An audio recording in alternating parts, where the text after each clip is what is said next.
Just when we thought the Samsung Galaxy S25 lineup would rock the Snapdragon 8 Elite chipset across the board, a new twist has us questioning everything. A fresh benchmark shows the Galaxy S25 Plus using the Exynos 2500 chipset instead. This was spotted by leaker Reef, and the benchmark also mentions that this model packs 12 gigs of RAM, which we have recently discovered too. The phone scores 2358 in single-core and 8211 in multi-core tests. For comparison, the Galaxy S24 Plus had scores of 2125 in single-core and 6571 in multi-core. So, while the S25 Plus scores higher, especially in multi-core, it's still not the powerhouse we were hoping for.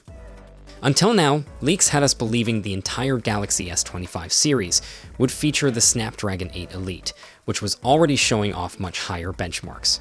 For example, a recent S25 Plus with that chipset scored 3160 in single-core and 9941 in multi-core, making the Exynos 2500 look a bit lackluster. We were expecting the Snapdragon 8 Elite everywhere, but this benchmark makes it look like that might not be the case. Here's the thing though, there are a few factors to keep in mind.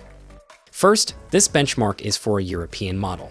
If you're in the US, it's still pretty likely that the Snapdragon version will be the go-to. Samsung typically uses different chipsets depending on the region, and the US often gets the Snapdragon versions.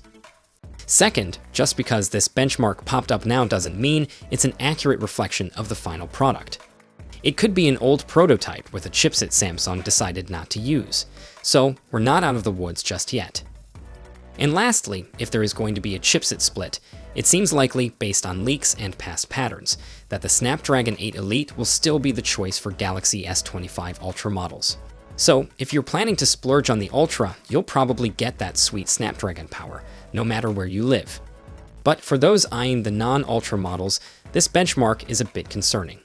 We'll know for sure what's going on with the Galaxy S25 lineup soon, as these phones are expected to launch on January 22. So, what are you hoping for from the Galaxy S25 series? Drop your thoughts in the comments below, and I'll catch you in the next one. Until then, take care.